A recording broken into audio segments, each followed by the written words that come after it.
Welcome to the J. Douglas Show. I'm Doug Edrington, and I'm so excited you're here because today we're going to be talking about one of the biggest misconceptions of real estate, and that is, what is the difference between these three things? Classroom, practice, and performance.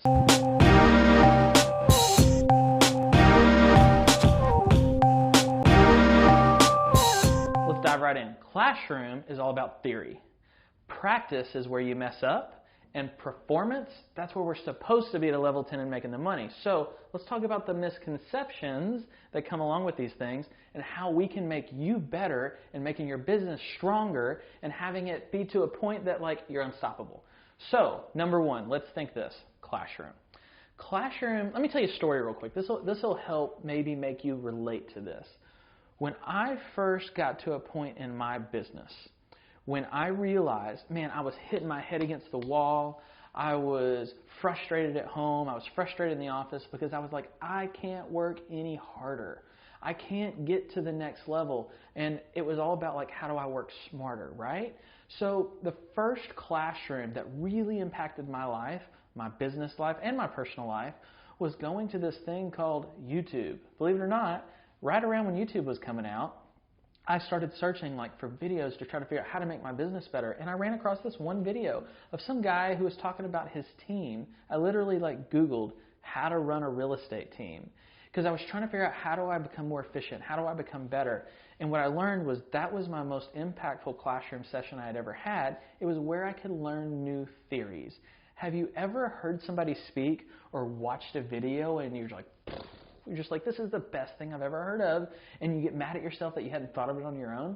That's what Classroom's all about. It's being exposed to new theories, concepts, scripts, processes, ideas, and that's where it's all about taking the notes. It's all about really being studious. If it's a video, great. You can watch it over and over and over again.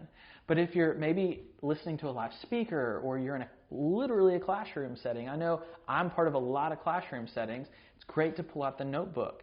Little tech tip, app out there called Notability. You have that Apple Pencil and you write on the iPad and it records while you're taking notes. So when you come back later, what did my notes mean? I can't really remember what my chicken scratch was. You just hit the play button on those notes and you can hear everything that was being said.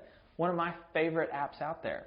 But Classroom is all about finding the place to where you can get your mindset ready to consume new things. Misconception about Classroom, if you show up and you think you're going to teach a lesson or reconfirm that you know what you're talking about, your mindset's probably broken. Maybe a fixed mindset, not so much a growth mindset. So show up and be ready to learn something. Okay, so we got Classroom now. Number two, practice. Practice, practice, practice. Believe it or not, way back in the day, I actually was in Taekwondo, got a black belt, and I'll never forget this from my instructor. It wasn't that practice made perfect, it was perfect practice makes perfect.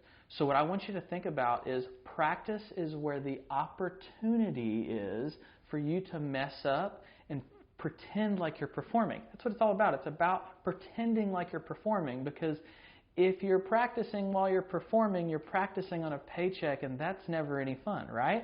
So I want you to think about practice. Couple concepts I want you to think about when you practice. One, a scheduled routine. Don't practice when you think you need to practice. I want you to practice reoccurringly, no matter what level you're at, with a role play partner. Let's just say you're at that place you don't have a role play partner. I want you to videotape yourself and watch yourself over and over and over again. A very good mentor of mine a long time ago, when I first started getting into the coaching and the teaching world, they told me right away, they're like, you say way too many times. And I thought, how do I fix that? And I asked, what do I do to fix this? They said, just record yourself talking and then go back and then see how embarrassing you feel at that moment. And it was like, oh my gosh, your heart started racing because you said it again, you said it again.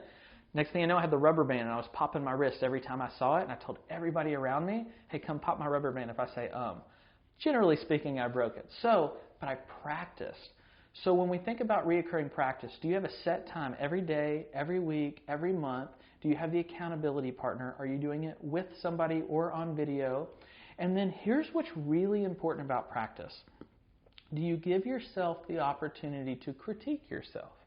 After you performed, do you literally share with your accountability partner, here's how I think I did well, here's the things that I probably need improvement on, and then, because sometimes we don't need someone to beat us up and tell us that we suck because we hadn't practiced. If you know, I just want you to verbalize it out loud so you know that you can work on what you need to work on, and you might help the person that you're working with as well.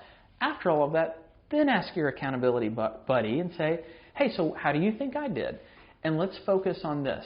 Remove words like you did good or bad, and let's focus on constructive criticism. When you said this, you could have said it this way. Or when you approach this topic, you could have done it that way. However it may be, I just want you to focus on practicing, and don't mix that up. Big misconception. That's not the second time you come back to the classroom and then you practice in front of everybody. It's all about practicing on your own. Okay, number 3. Performance is where the money's at. That's where we want to be out there performing at a level 10. Imagine if you were a singer at your own concert with thousands of people in front of you. Are you going to walk out on that stage and the lights are on you and everybody's cheering? And are you going to forget the words because you didn't practice? I think if you had that kind of pressure on you, probably not. You probably wouldn't even walk on the stage if you weren't prepared. But I have a feeling after this video, you're going to be prepared because you've practiced properly so you can perform at the highest level. So let's think about performance. A couple really important things that will make you be at the top level when you get there. This little thing called affirmations. Have you ever walked into an appointment with your mindset in the gutter thinking it's just not going to pan out, it's not going to work out, this house is overpriced, or this buyer's unrealistic, or whatever the scenario may be, and then you're pleasantly surprised because they're ready for you and they're ready to go and they're way more prepared than you thought you'd ever be? And then on the flip side, have you ever walked into an appointment, high as a kite, ready to go, and it all just went to crap? You got to think about those things, and most of the time your mindset affects the energy in the room when you're talking to the person. It affects the outcome of that performance. So number 1, as it applies to performance, let's think some affirmations. Another one is just energy level. Get your energy level up. Or I don't care if it's you're jumping up and down, you're doing some jumping jacks, if they're meeting you at your office. Maybe you're just like singing really loud, driving down the road. Roll down the windows, get some fresh air if you're going to meet them at a house. But how do we get your energy level really high so when you're in front of these people in a performance, you're going to do it at the top level 10 that you possibly can? Most importantly, though, the takeaways I want you to think about is there is a big difference between these 3 topics: classroom, practice, and performance.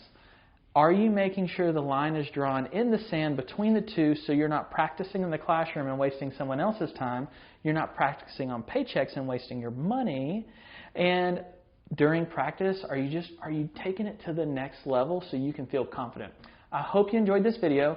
Comment. Let me know how this has impacted you or what you're currently doing in any of these 3 topics, and I can't wait to see you on the next video. Thanks, guys.